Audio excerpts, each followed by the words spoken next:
Good morning. I'm Nora Kempner, a member of Senior Youth Group and also a Worship Associate at the Unitarian Universalist Area Church at First Parish in Sherburne.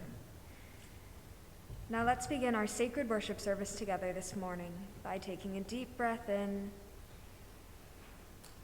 and letting it out. Welcome to this loving community. Come in bringing all of who you are. Bring your wounds and aching hearts, your pain too numb to feel. There are healing waters here to ease your troubles. Let go of the expectations placed on you by others and those you have placed on yourself. May you touch hands with those you love. May you experience awe, love, and humility here.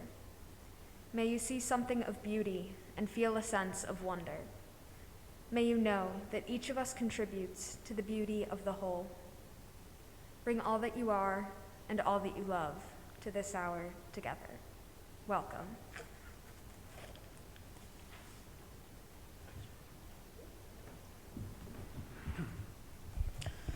Hi, everybody. It's good to see you. My name is Reverend Nathan Detering. For those that are on our camera, we can turn around and wave. For those that are here this morning, I'm sure there's a lot of folks watching from home today. I am one of the ministers here if you're new this morning.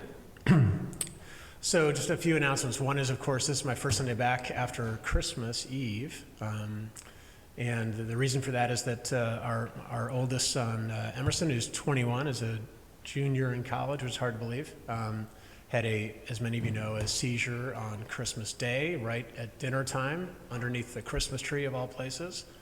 And it's a very traumatic experience for myself and my wife Karen and our daughter Ella. It's been a rough go the last several weeks, but he had his last test last night, as a matter of fact. and all signs are pointing in a positive direction, but I want to thank you all for, first, the time to take some family leave, to be there for my family, but also for myself, and just sort of for those of you that are parents, the mental anguish of seeing your child in a difficult spot and then worrying about them is just there are no words, and it takes a little while to recover from that. It has for me, at least. But thank you for your love and your prayers and your notes and your care. Many of you have known ever since he was 3 years old. How old he was when he came here, when I came here. So that's how he is, and I want to just thank you. And I will certainly let us know if there's anything more to let know. But in the meantime, he's just like, stop making a big deal, Dad. And I'm like, well, you weren't there really the way that the rest of us were. Okay, so it's really good to be back. And I know it's fewer folks than even we had in the fall, but it's really good to see you in person, and it's great to see you at home through the camera lens. Just a couple other announcements. We're doing this 8th principle work towards our vote on March 6th, and there's a whole station back there, and I'm going to be preaching about this next Sunday as well. And I know we're going to have a testimonial, and Rita Galani did a great testimonial last Sunday, and Jason McClellan, our intern, did a terrific sermon. So anyway, there's more information about that, and you'll hear more from me next week. Reminder, a couple things, virtual coffee hour. So the link is in the email.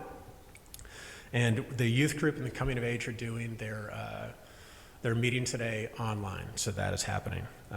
So that's about it. So greet as you feel moved to do that, across the pews, waving, whatever feels comfortable, and at home. Greet your pet, yourself in the mirror, or any family that are with you.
Good morning. I'm Reverend Heather Concannon, and I'm one of the ministers here at this congregation. I invite you to join me in our opening words, which are printed up on the screens. It was the best of times, it was the worst of times. It was the age of wisdom, it was the age of foolishness.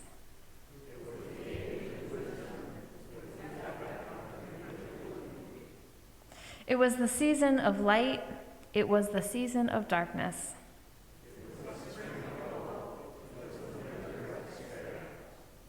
We had everything before us. We had nothing before us.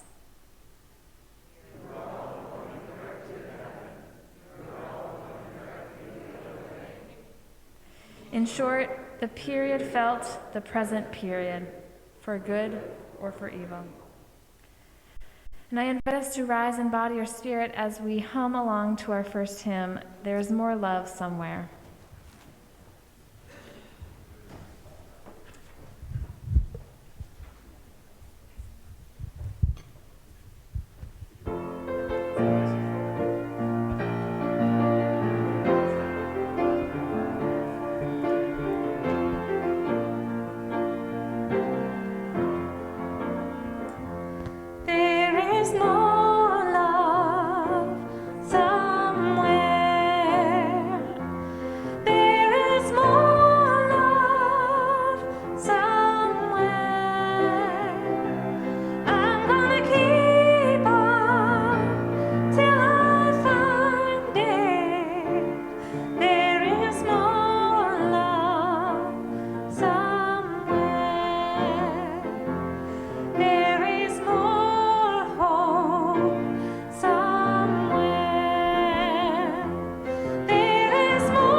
Thank you, Sarah. Let us remain standing as Maria Kempner, our board president, comes forward to light our chalice, and we say together our covenants. Both are expressions of our life and our faith here in this community.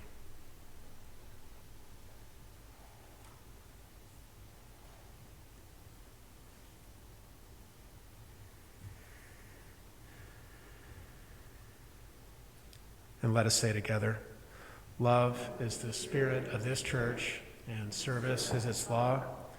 This is our great covenant, to dwell together in peace, to seek truth in love, and to help one another.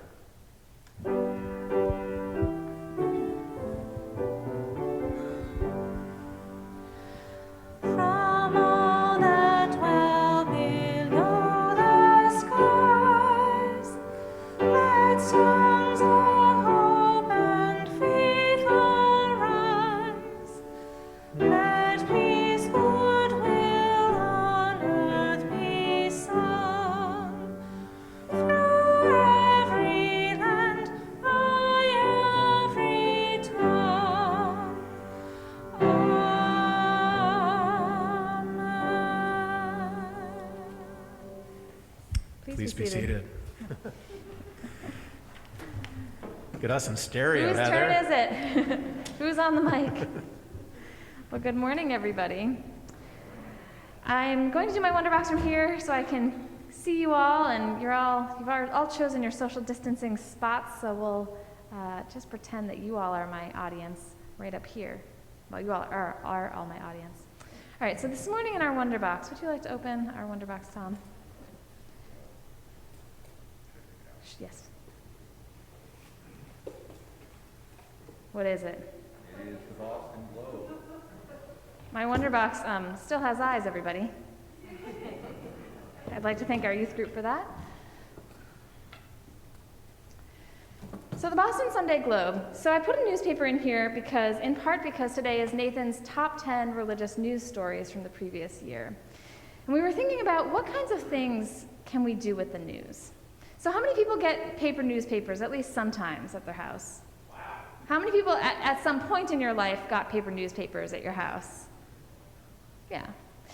So what are some of the things you can do with the newspaper? Read it. All right, let's do one at a time. You can read it. And you can learn about what's happening in the news. That's one thing. Here's your very precious front page. I got instructions about what I could and could not destroy. Yeah, what else? You can burn it. And what would you do if you... Before worship, we had to divvy up all the sections into ones that had to go home with Nathan and ones that I could take. Sunday arts? Yeah, okay.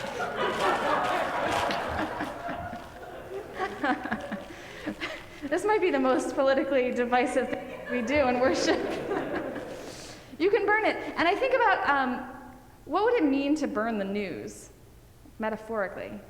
Right? Like a newspaper is a very good fire starter. But I also think about times where the news has sparked a revolution, right? Or sparked some serious social change and sparked a fire in people because they were so angry about what was happening that they took the news and they started a whole new thing. You like my metaphor? What else can you do with the news or a newspaper? What?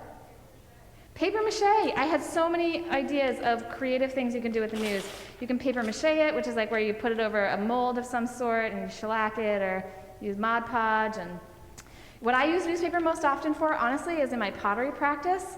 I use it to keep things protected while they're drying and also to keep them protected when they're done drying and I'm bringing them home. You can also make, like those paper hats, which I may or may not remember how to make. Yeah, maybe not.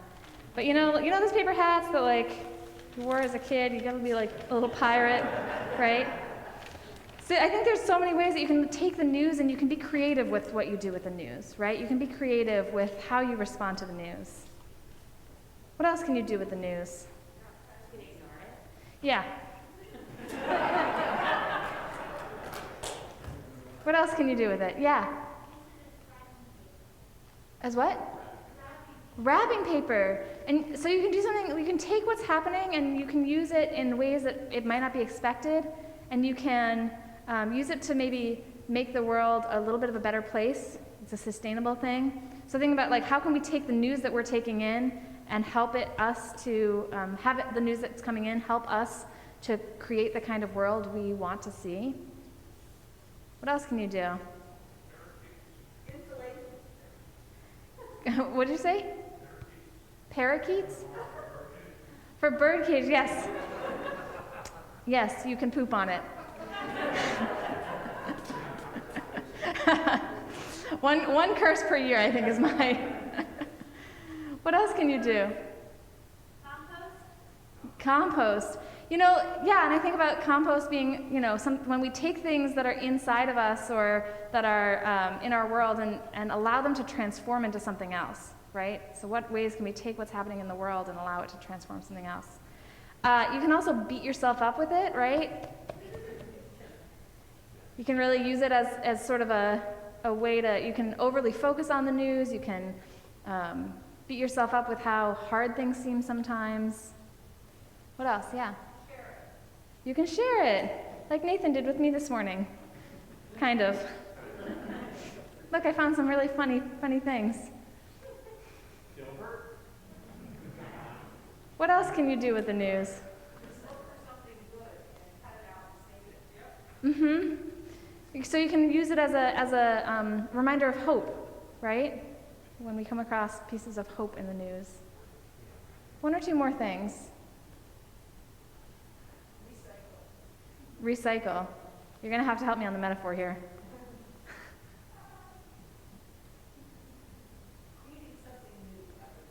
Yep, creating something new out of the world that we've inherited, right? Yeah. One more. Shove it in your shoes to help dry them out. I see you, Fran, also. Yeah. Oh, go ahead. Wrap breakables in it, yeah. We do it at camps all the time. Sure. Yeah, so there's so many things that we can do with the news, right? When we hear news, sometimes it's hard news, sometimes it's good news. And I think part of staying engaged in the world is engaging with the world around us and engaging with the news. And I also think part of our question, especially on this day when we're talking about the news, is how do we engage with the news in a way that is aligned with our values, and how do we engage with the news as a spiritual practice? Because sometimes it can feel like an onslaught, right? And sometimes it can feel really overwhelming and like too much news coming all at once, especially when there's a lot of bad news. And sometimes it can feel like a practice of loving kindness toward other people we've never met when we read stories that break our heart. Sometimes it can feel like a practice of hope when we read stories that lift us up, that we might want to cut out and put on our fridge somewhere. So what are the practices that you have with the news? And how can you nurture those practices that feed you and feed your connection with the wider world?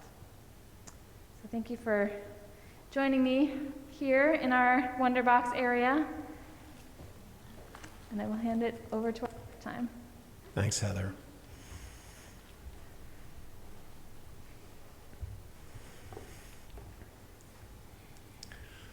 So friends, here we are in early weeks of 2022. Just find yourself inside your body. Let the tension fall away.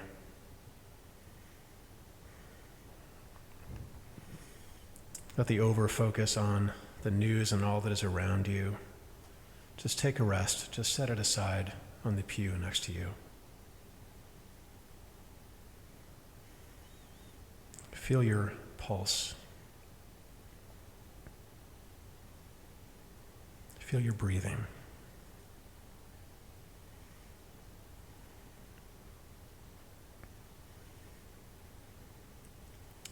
As we listen to our prayer hymn, There is a Love, remember that there is a love that is surrounding you.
Here in this room and in this space that those at home, the spirit of this room is holding all of us in love, and those whom we love, and the world that we live in, and the gratitude that we don't have to earn. Our prayers for loved ones this morning, this is from Renee Fulham for her mom, who just turned 102 weeks ago, and her mom tested positive for COVID this week. So we think of Renee's mom. This for my sister Debbie, anonymously, who's experiencing medical difficulties in response to a drug that she is taking. So we hold Debbie in the light. And this from Alice Murchison for Jan and Claire Glukowski, who were previous members of this congregation, as Jan enters his 8th week of recovery from a severe brain injury when he fell at home. I've been communicating with Claire, and I know you have too, Allison. We're sending them all love. And if you know Claire, she really appreciates your messages. You can send those to her. For all of these, and for the many more we know, we light a candle.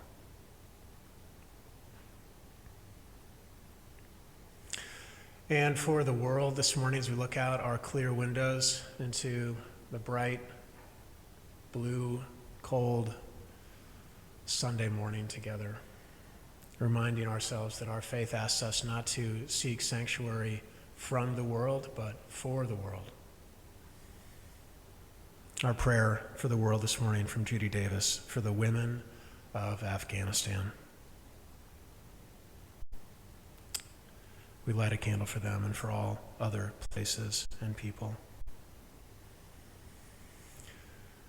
And last but not least, friends, our gratitudes. Man, it is so easy to forget what we're thankful for.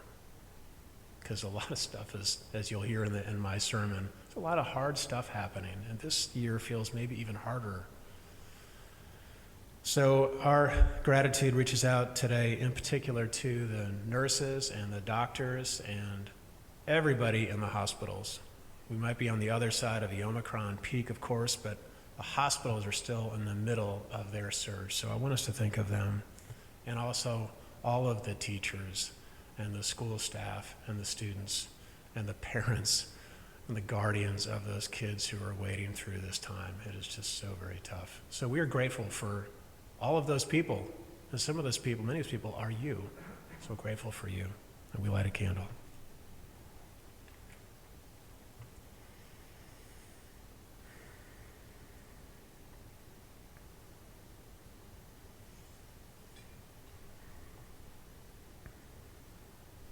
Please join me in prayer, remembering, of course, the way that I think of prayer is the way that Reinhold Niebuhr described prayer, that prayer does not change things. Prayer changes people, and people change things.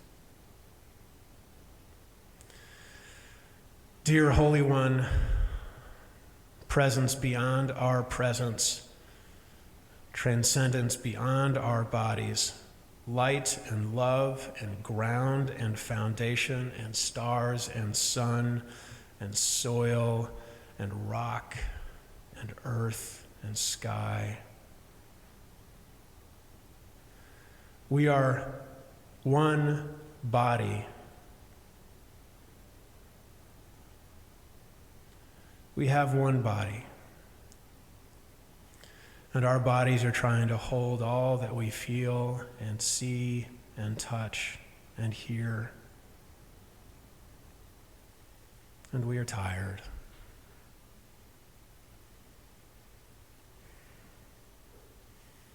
God, help us to be kind to ourselves. Help us catch the self-critical thought, the barbed word that tells us that we have to do more and be more and think more and serve more and save more. Help us just to rest so that we can be a good gift to ourselves, because we are a good gift.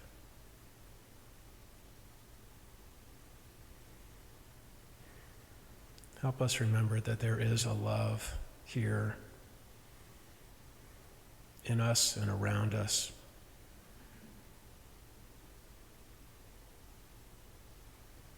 As we live this life and live through this time. Let us be held together in silence.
An anarchist Quaker's prayer to soothe anxiety. What my therapist said when she closed her office because of coronavirus, by Ayu Sutriasa. Hello, sweet one. I see how much you care about the world, about your communities, about all of us surviving plagues and capitalism and a world on fire.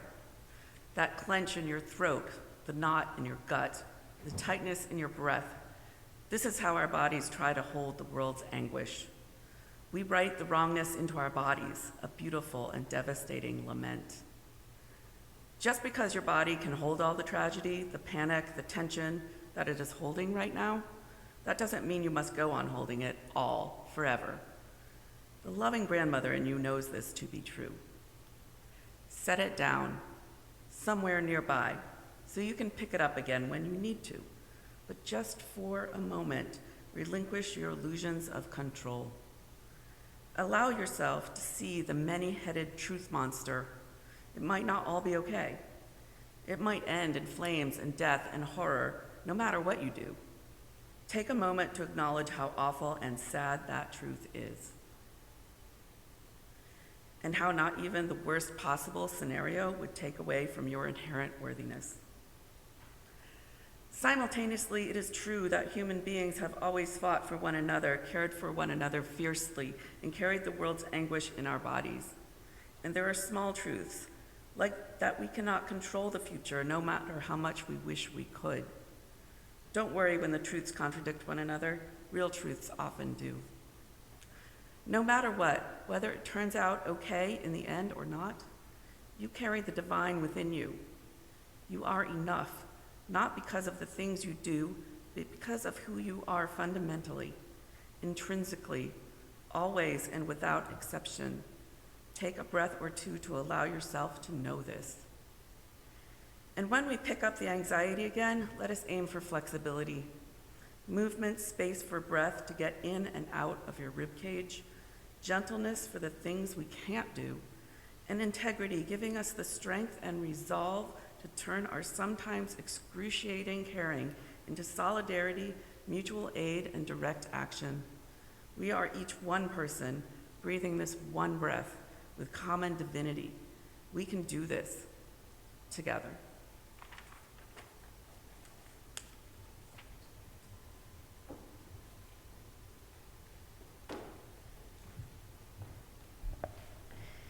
Each week, our congregation shares our offering with an organization whose values we are aligned with.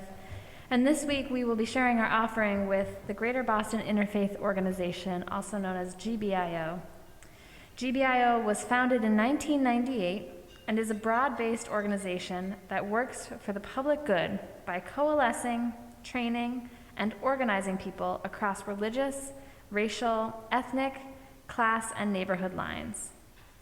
Membership consists of 60 dues-paying member congregations in the greater Boston area, representing more than 107,000 individuals.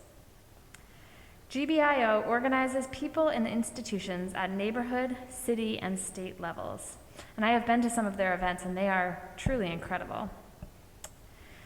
By engaging thousands of people in identifying important problems and using proven organizing methods to engage and develop leaders, GBIO has built and demonstrated collective strength to achieve a wide variety of goals.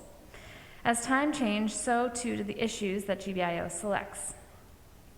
So if you would like to give to support this organization, you can use the QR code on our screens. They will be on your screens at home, and you can also, they're in your pew inserts.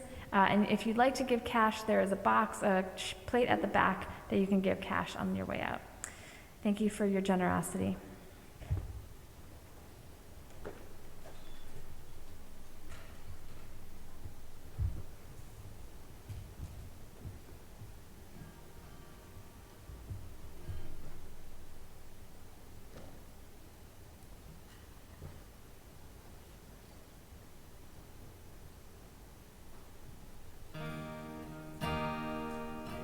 Small town girl living in a lonely world. She took the midnight train, going anywhere.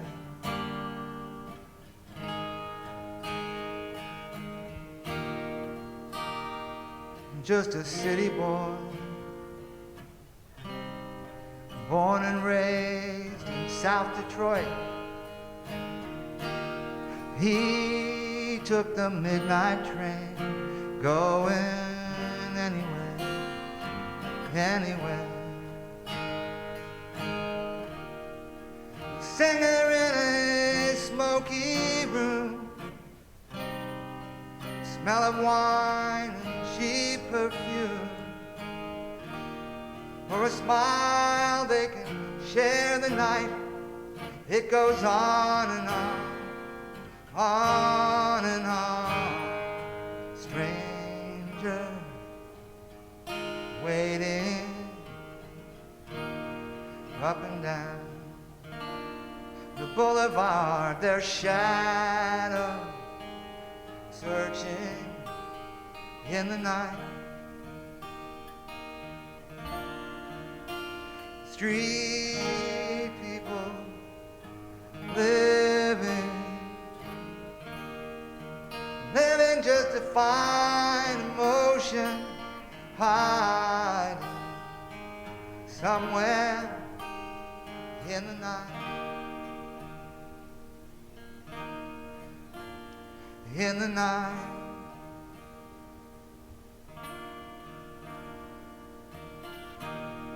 I've been working hard to get my fill. Everybody wants a thrill, paying anything to roll the dice. Just one more time, just one more time. Some will win and some will lose. Some were born to sing the blues. Oh, the movie never ends. It goes on and on, on and on. Stranger waiting up and down the boulevard, their shadows searching in the night. Street light people living just to find emotion, hiding somewhere in the night. In the night.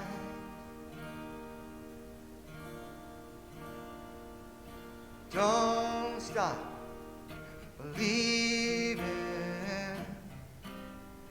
Hold on to the feeling. Street light people.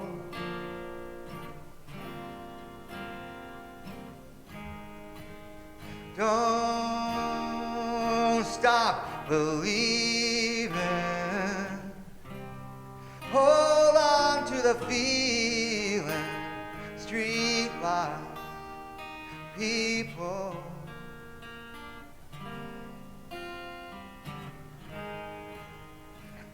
Don't stop believing. Hold on to the feeling. Street light people.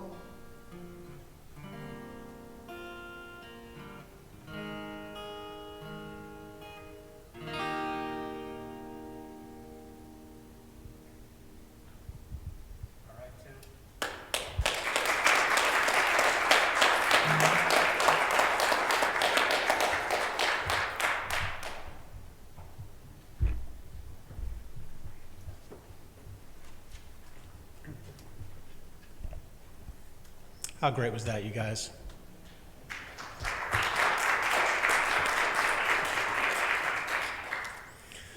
I found this new band that does some covers of Journey, and I sent Spotify. I sent the link to Tim before Christmas, thinking that we would use it for this service, and here it is, and it was perfect. Thank you, my friend, for working hard for that. So here is our world.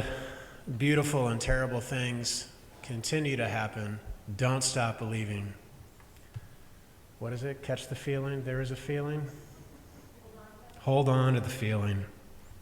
And keep our eyes soft, Heather. And keep our words true, no matter what the news. This is what you and I are about. We know there is no answer but to love each other. We bear witness against destruction and pain. And then we gather here in community, whether it's here in person or those of you at home, to practice being the person that we're trying to be. We cannot do everything, but we can do something, and that something is never nothing.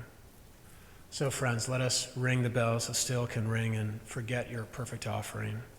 there is a crack in everything. Please say with me, that is how the light gets in.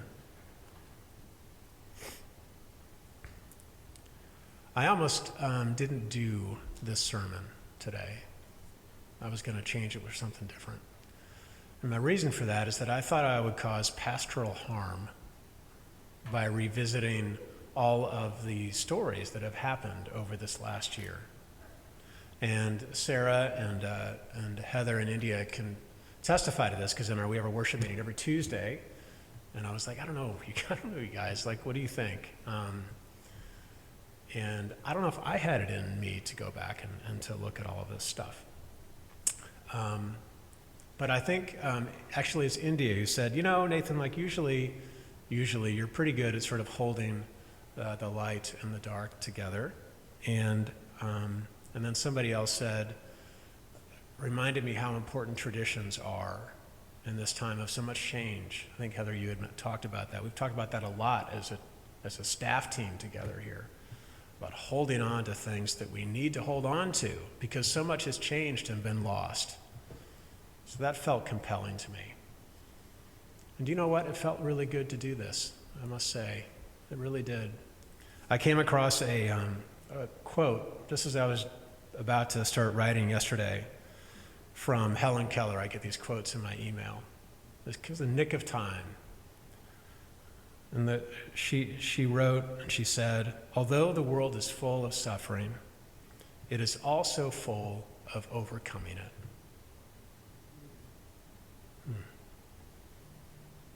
I needed to hear that.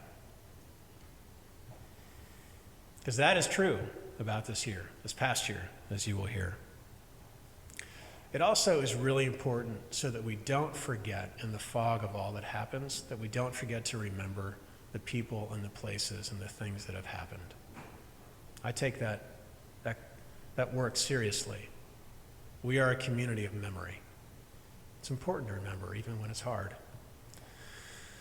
Okay, so here are my choices about the top 10 stories, themes, religious, not some of them really religious at all, that I've spent the last, I have a file that I just throw things into over the year. The file got super big, so I pared it down. It's a little long, you guys. Is that okay? We're used to it, yes you are. And I sent the staff text thread, I was like, what are your comfy pants tomorrow? All right. We do have a little bit of an intermission, so you'll notice that part. Number 10. Jesus loves the brown, pop-eyed, Atwa slippery frog. You didn't know about the story? Caleb Ofori is a 39-year-old Ghanaian herpetologist. Anyone know what a herpetologist is? All right, Tom, that's exactly right. Our reptiles, basically a zoologist for reptiles. His name is Caleb. He lives in Ghana, but his friends call him Noah. Why do they call him Noah? This year, while the Pope and religious leaders were writing and signing a document called Faith and Science, an appeal for the Conference of Parties, which called for urgent, radical, and responsible action to reduce carbon emissions to the climate change conference in Glasgow. So all these religious leaders, they were writing that. Caleb was in the mountains in Ghana, outside the capital of Accra, collecting these small, brown, pop-eyed frog. It has tiny teeth and a shrill voice. It's the only place that they live. And it's threatened by government-backed plans to mine for aluminum. It kills all of the frogs. So Caleb is in these mountains, and he's collecting these frogs with his colleagues, and he's building, you guys, an amphibian ark until it's safe for them to return. But he doesn't have any money. So what does he do? He begins to work on what he calls, I love this, environmental evangelism. And he goes to all of the Pentecostal churches, of which there are many in Ghana, to raise money and give sermons on behalf of the frogs.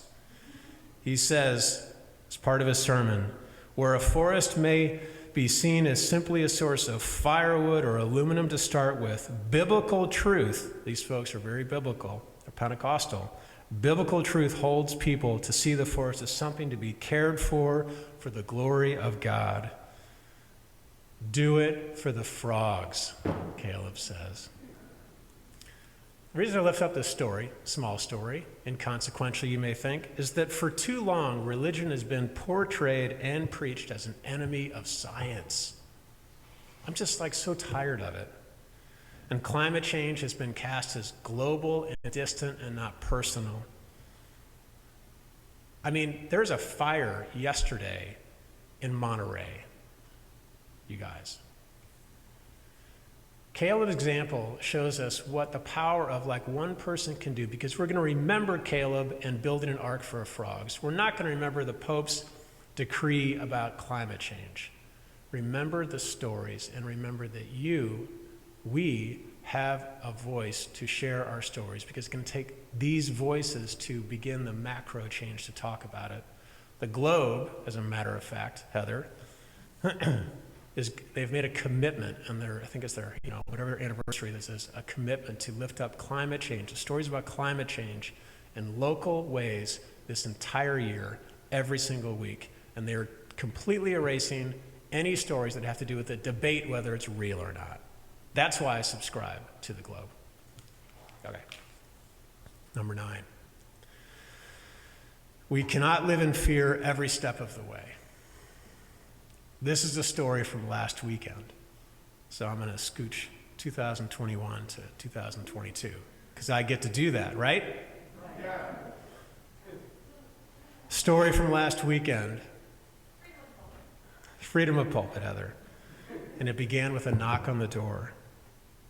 Rabbi Charlie let the man who had knocked onto his synagogue, the congregation Beth Israel, it's the suburbs of Fort Worth, Texas. The man was cold, so Rabbi Charlie, as he's known, made him a cup of tea. The morning Shabbat service began. Rabbi Charlie says, I was facing away from the congregation. When Jews pray, we pray towards Jerusalem. So his back was to everybody. Then he heard a click. He finished his prayer, and during the silent one that followed, he stepped down to talk to the man to whom he had given tea. And he said, I spoke with him one-on-one. I said that he was welcome to stay for the rest of the service, and that if he had just come to get warm, that was okay too. He didn't have to feel like he was being rude. While I was talking to him, Rabbi Charlie says, he pulled out a gun. For the next 11 hours, you guys heard this story, it was last Saturday, the man held hostage the rabbi and a few of the congregants who had chosen to attend the service. Here's what I want to lift up. This interview that the rabbi had this week. What did you talk about for 11 hours, Rabbi Charlie? We talked about a lot. He dictated the conversation. We responded as best we could. We wanted him to see us as human beings. Rabbi, will you offer a tea to stranger again? Good question, right? Rabbi Charlie, this is one individual. I have led thousands and thousands of services at this congregation over 15 years here. This was the first time something had happened along those lines. So when someone comes to the door, yes, I'm going to do the same kind of visual scan that I did, and I'm going to assume that even if they do not look like the stereotypical person who's going to come to a Jewish synagogue, I want them there. Whether there's somebody who's Jewish, who's coming in from another community or from our community, or whether they're not Jewish and maybe they're exploring Judaism for the first time, or they just want to see what a service is about. And they're wondering, can I belong here? And I want them to know that they are going to belong. Listen to this. Hospitality, Rabbi Charlie says, means the world. Hospitality means the world. And then last question, how will security change at the synagogue? Good question. I don't know, says Rabbi Charlie, but I will tell you that we will do what we always do, which is the best we can. We are imperfect human beings. Whether we're in a synagogue or a church or a mosque, whether we're religious or not, we are imperfect people trying to live the best we can. And I pray, that the preparations we make and the choices we make are going to be for the sake of heaven, and they're going to lead to a positive result. And this is what I wanted us to listen to. We can't know the future, says Rabbi Charlie. We can't know what's coming. And we also can't live in fear every step of the way. That's why I included this story, Heather.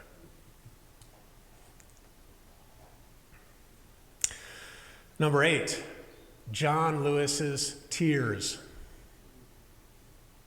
Who's John Lewis?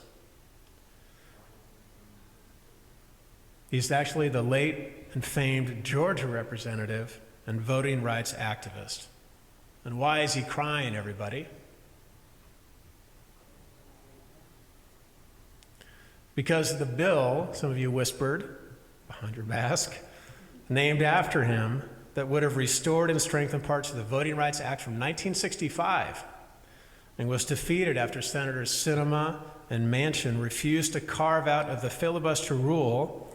By the way, the filibuster was used to prevent civil rights laws going back in the day. These two senators voted to carve out the filibuster to extend the debt limit a month ago, just as a reminder. Meanwhile, this week, Senator McConnell waved off voting concerns since, quote, black people turn out as heavily as Americans. You can watch it. While all of this is happening, a replacement elections board in Lincoln County, Georgia, made their plans to close all 7 polling places and require in-person voters to report to one centralized location. It requires at least a 15-mile drive to the one polling place to cast a ballot in a county with no public transportation at all. No Uber, no Lyft, no buses, no trains, just pickup trucks. Similar laws are being enacted by legislatures all across the country this year in response to the lie, important to remind ourselves, the lie that the 2020 election was stolen from Donald Trump. These include limited ballot boxes, adding ID requirements, tightening ballot request deadlines, restricting mass mailings of absentee applications to voters, all done even though there are no reports of widespread voter fraud. Like zero, zilch. Now, Nathan, why is this religious? Why is this your list? Well, first of all, because I get to do that, because it's the freedom of the pulpit. But secondly, did you know the first ballot on these shores was made to elect a minister? First one. We have, you and I, a heritage of congregational polity and governance, which the polity is just a church word for governance. You guys elected me, chose me to be your minister. I was hanging out in the playground with Emerson, who was 3, and Karen was about to have Ella, waiting for you to decide whether you wanted to have me as your minister in 2003, May. That vote, that ability to vote is yours. Imagine if, we just moved all the pews. I don't know what we'd have to do. Just move all the pews. You'd have to drive to Maine or something to make the vote, okay? That's what's happening. Our democracy is in trouble.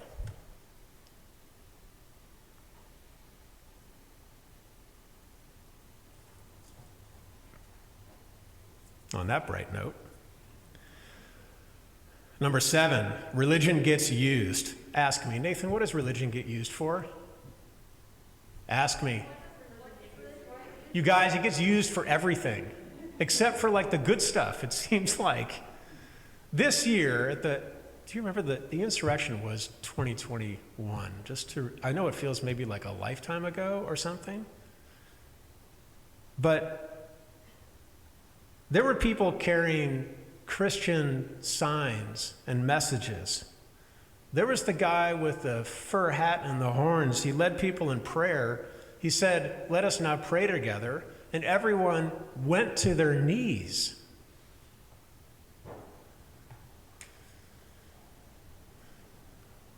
Christian nationalism. Talk about a phrase that feels like to me a contradiction in terms. In the immediate wake of the insurrection, Christian leaders spoke out to denounce what they saw as the misuse of their faith.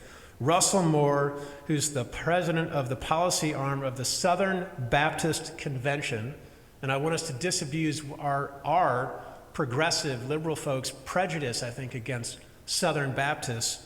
When you hear this, he said, when he saw a Jesus Save sign displayed near the gallows built by the rioters, I was enraged to a degree that I have not been enraged in memory. This is blasphemous, he said. Amen, Dara. Still, the fact that we saw QAnon, white supremacy, and white Christianity all carried together in a violent attack against the Capitol means that particularly white Christians have some real soul searching to do. Meanwhile, tens of thousands of government and private sector employees are seeking religious exemptions from COVID vaccine mandates, even though most religious leaders refuse to back such requests, and there are no scriptural references against vaccines in the Bible. You hear a pulpit say that. There's nothing there. But there are a lot of messages in there about people taking care of one another, which is what vaccines do. I am unabashedly pro-vaccine, just so you know that. It's for these reasons and more that so many people decide that I'm not religious. I don't want the word. I want nothing to do with churches and synagogues and temples and organized religion. I mean, Heather, it makes our job kind of hard, doesn't it?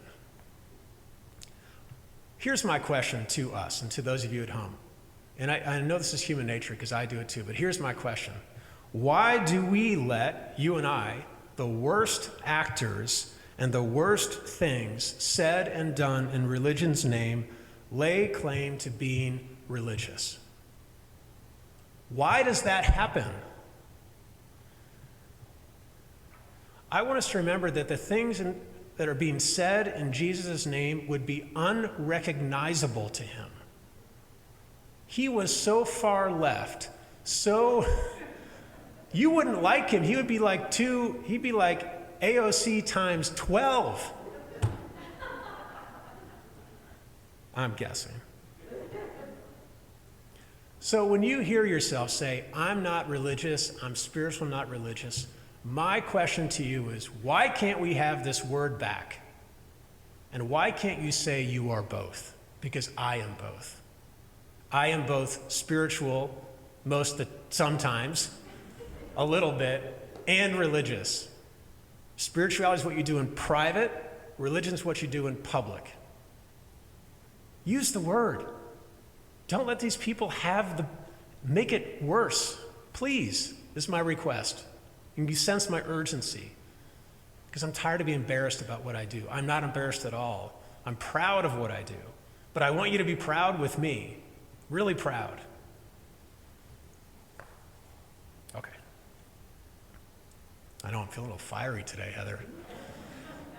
Good. In memory. Number 6, in memory. As the president said last year before his inauguration, it is hard to remember, but we need to remember if we want to heal. So I've done this the last several years. It's so important to remember the people we've lost. Friends, 450,000 in 2021 in America have died from COVID. Just a reminder for those of you that we hear that people go, it's just the flu. 450,000 people. 857,000 total in America, the worst country by deaths of any other.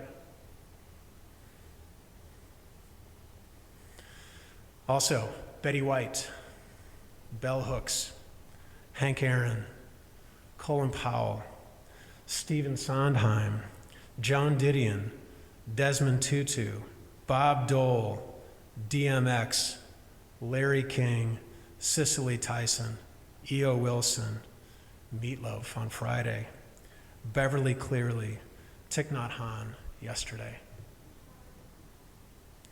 And closer to home in our midst this year, Peter Putnam, remember this congregation in the past, Owen Sermon, Dot Widmeyer, Tom Belote, Maria Salameo Schmidt.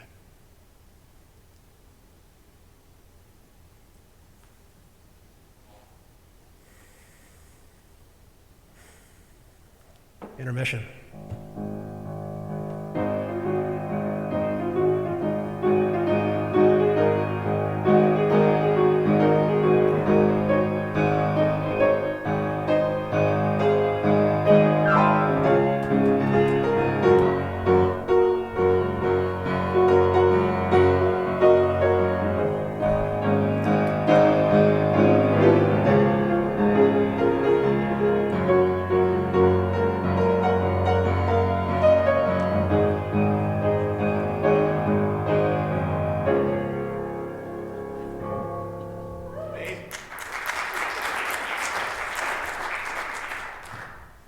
All right, I've been told I have to finish before noon because that's when coming of age and youth group starts, and I'm hopeful, though I can't promise.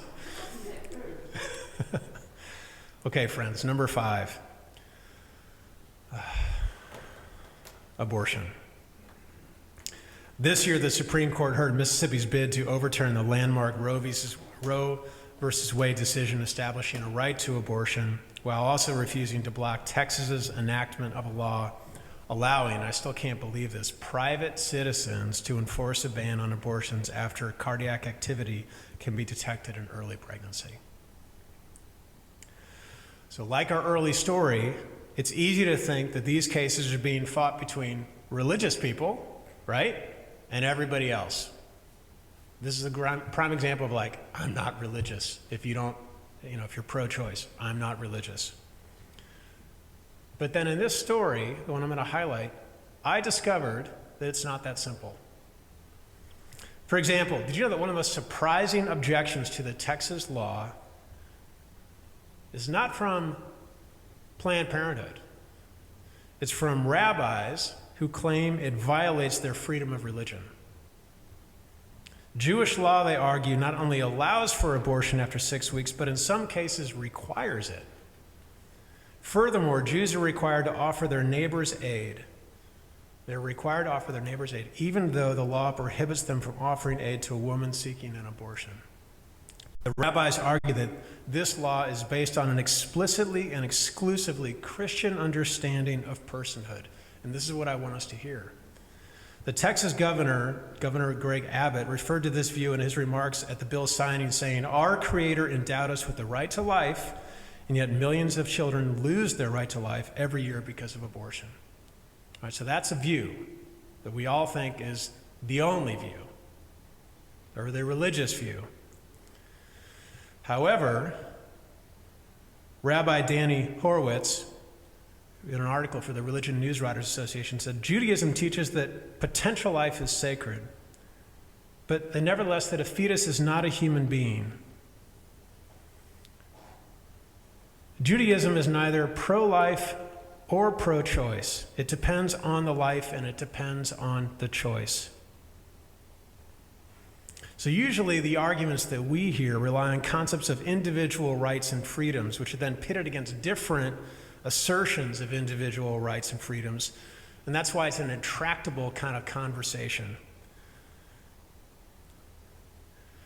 But this notion that personhood is different and it depends on your faith perspective really kind of made me think differently about this issue and challenge some of my assumptions. It looks possible. Look, it's most likely that Roe v. Wade will be struck down this coming summer, returning it to the states. Massachusetts, where we live, has already put in laws of protection for women who seek to end their pregnancy. What will it mean for people, you and I, in this state, to offer aid to women who live in states where abortion will not be legal or safe, is my question.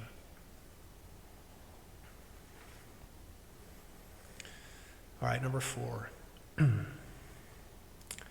Living and leading from our mortality.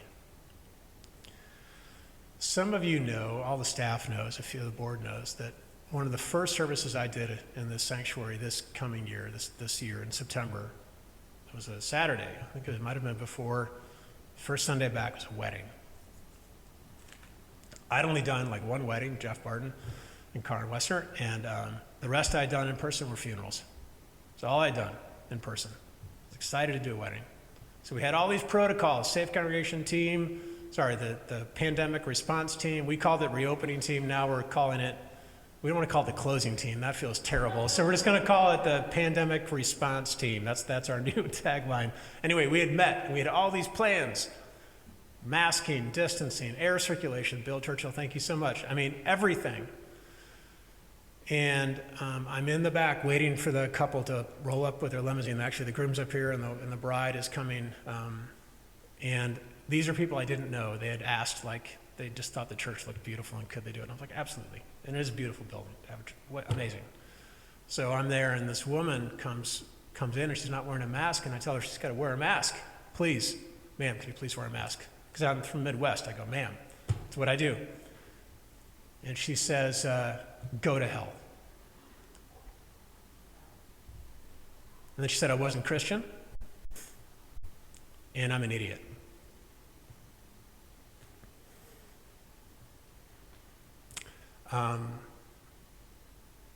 But the groom, and then the bride shows up, and I didn't have anybody else here. Kathleen was on the piano. I don't know what to do, but I knew I needed to be I wanted to be happy for the couple, and I didn't want this to ruin their day. So she stormed out. She came back in. She had a mask on her chin, and I just had to go forward.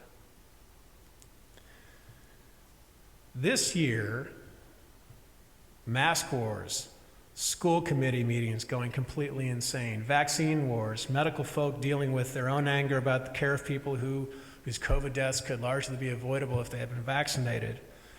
It's exhausting, right? I subscribe to the Christian Century. It's a fantastic magazine. And in it, right after this happened, this exchange that I had, I read this interview with Luke Power. He's the dean of Duke University Divinity School. He's got a new book called No Cure for Being Human. Oh, that's her book? Maybe they did it together then. No? Okay. Anyway, there is a book called No Cure for Being Human. So she teaches with him, and they interview together in this essay. And here's a little of what he said that I'm holding on to. I don't think of myself as a leader, he said. I'm a human being who loves people and loves God and is helping to navigate a community through this time. I've found myself to be an encourager, a cheerleader, someone to bring a sense of calm and maybe a balm when it's needed, a sense of joy and of life. I've had loved ones die during this pandemic, not just due to COVID, but also just to normal life. Life is still happening. We have to have a sense of our own humanity, which is humility, humus, right close to the ground. That's where the word human comes from, right close to the ground. In some ways, he said, this is what I want us to hear, masks we're all wearing are a visual sign of our mortality. And maybe that, he said, is a good thing. We are, he said, rightfully humbled. Rightfully humbled. And that's because God says to draw near to the suffering. Drawing near to the suffering is not what makes us better people. It's just, that's where the holy is. We've got a shocking opportunity, he wrote, to be humbled. I think we should take it. And you'll see that quote on my byline now because I loved it so much. Number 3, racial justice momentum. Another story from our own community. Do you remember in the summer when we put all of those names, we had like about 100 names of people of color, black people that have been killed by police out front on the lawn? So right after the guilty verdicts and the racially charged murders of George Floyd and Ahmaud Arbery, I got an email, I think from somebody in town, but I'm not sure, telling me that now that progress was being made, could we please stop littering our lawn with those signs?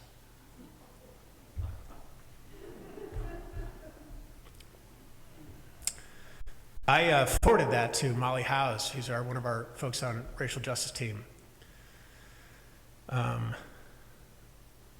And I asked her to write back on the church's behalf. And you know, to her credit, she did not use any curse words, which is probably more than I could have. Yeah, that's why I asked Molly. We've got this notion that when something happens, we think the work is over.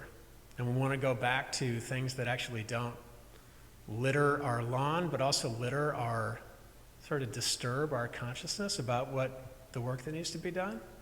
I notice it in myself. Now, we did take the signs down, not because we wanted them to stop littering, but because we had other signs to put up. This is like a rotating visual installation out front.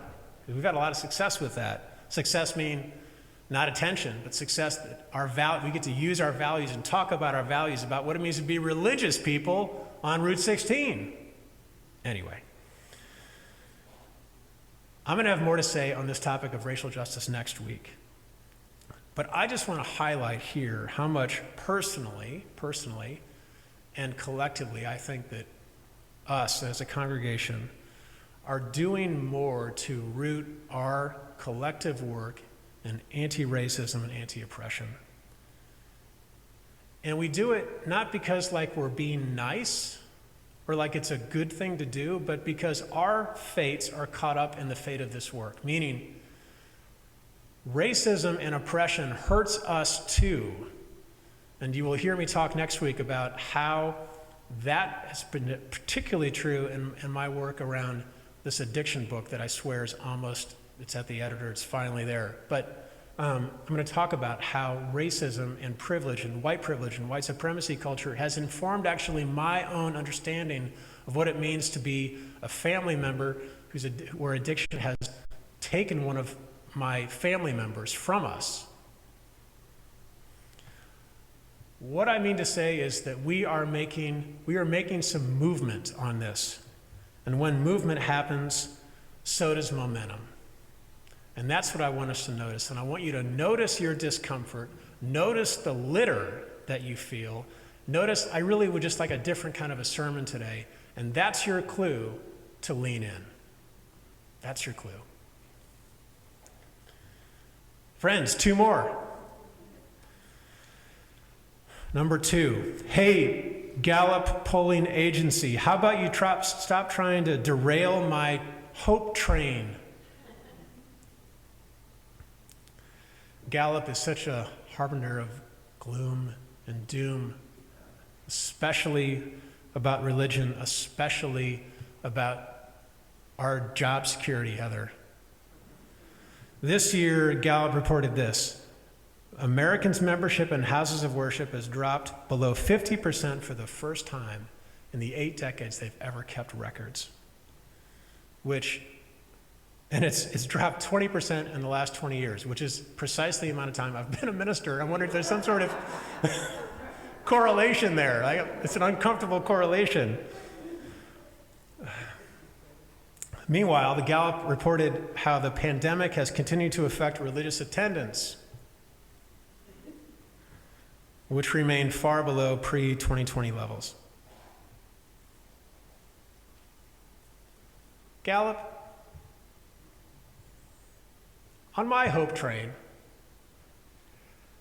I look out on a smaller than usual group of people that I'm used to talking to. By the way, a lot of congregations, pandemic aside, this would be a full house. And all of you here, there are so many at home. What I want to highlight is that what gets lost in all of the stats and the statistics and the doom and gloom is that we have innovated. We have demonstrated flexibility. You guys have demonstrated a willingness to try new stuff. I mean, I remember the debates about screens in the sanctuary. I was here for them. You've been willing to let go of things that are important to you, like orders of service or ushers coming by with plates of asking for money and you realizing you don't have any cash and feeling embarrassed. What I want to highlight, despite the people have asked me, like, how do you think the church is going to do? Like, what's going to happen?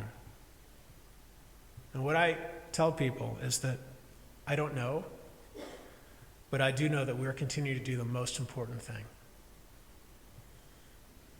Here, in this space, we remind ourselves that we are larger than ourselves. We need community to practice being the people we're trying to be.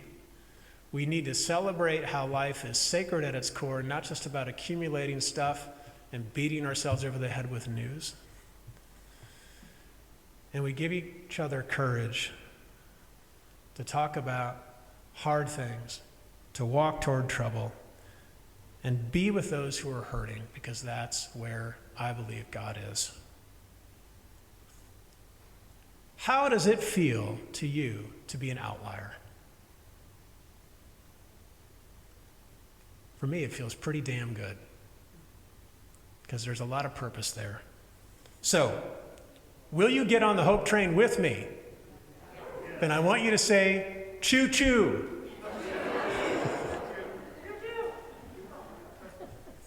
Okay, friends, our last story. Resilience. This is from the 17th century Latin word meaning rebound. Have you rebounded from stuff this year? Are you just completely tired? That's how I am. So I looked for stories of resilience and grit and poise to continue fueling my hope train. Here it is. Number one, the group of moms who gathered last week on a high school field in Boston. They were, because parenting during COVID is past the point of absurdity, they went to not drink wine or socialize or strategize how to get a stupid COVID test, but instead for one reason only, to stand in a circle and scream. Said Sarah Harmon, the organizer, I knew we all needed to come together and support each other in our rage, in our resistance, and our disappointment. Love it. We need to do this. Let's do it. Like next week, we can do it. Another story. How about American gymnast Simone Biles?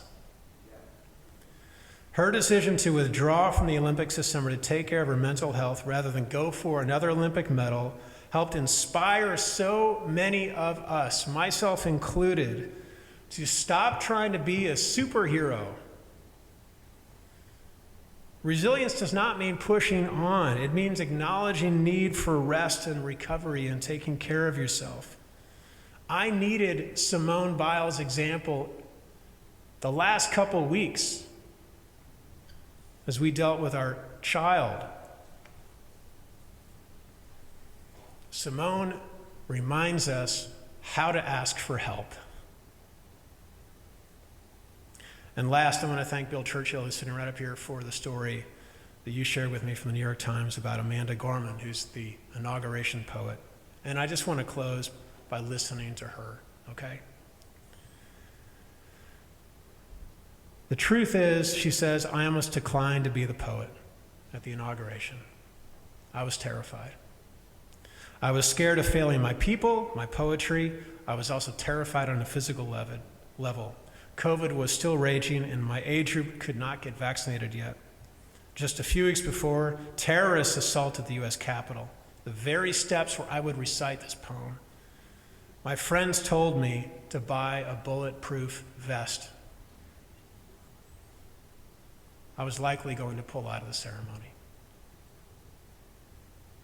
But then I remembered that maybe being brave does not mean lessening my fear, but listening to it. So by the time the sun rose, I knew one thing for sure. I was going to be the poet on inauguration day. And I can't say that I was confident in my choice, but I was completely committed to it. I want you to hear the difference. I wasn't confident about it, but I was committed to it. She says, I'm a firm believer that terror is trying to tell us of a force for greater than despair. In this way, I look at fear not as cowardice, but as a call forward. I look at fear not as cowardice, but as a call forward, a summons to fight for what we hold dear. And now more than ever, we have every right to be affected, afflicted, affronted. If you're alive, you're afraid. If you're not afraid, then you're not paying attention.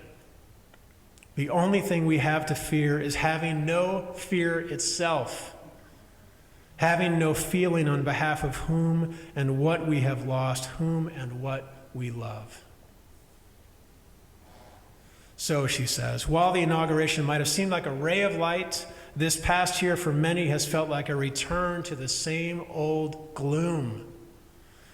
Our nation is haunted by disease, inequality, and environmental crises. But though our fears may be the same, we are not.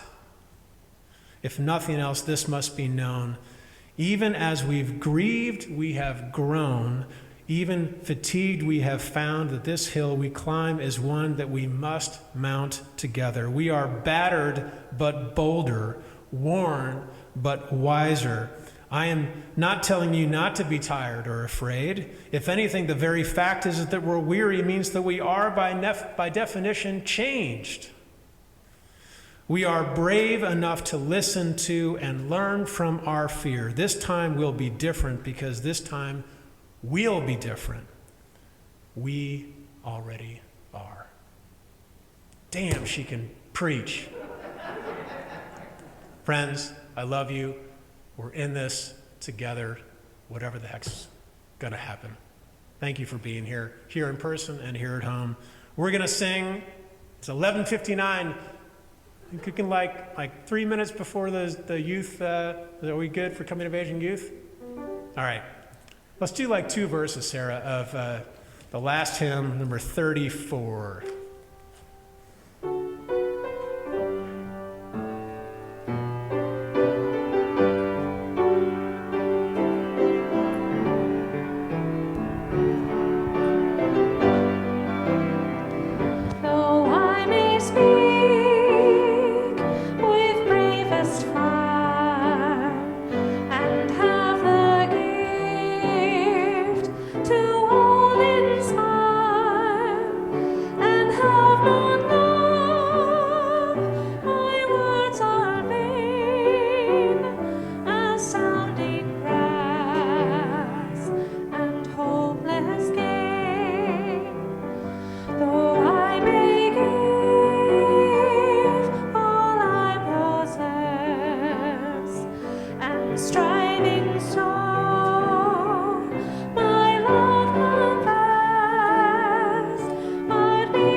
Friends, let's say together our call to ministry.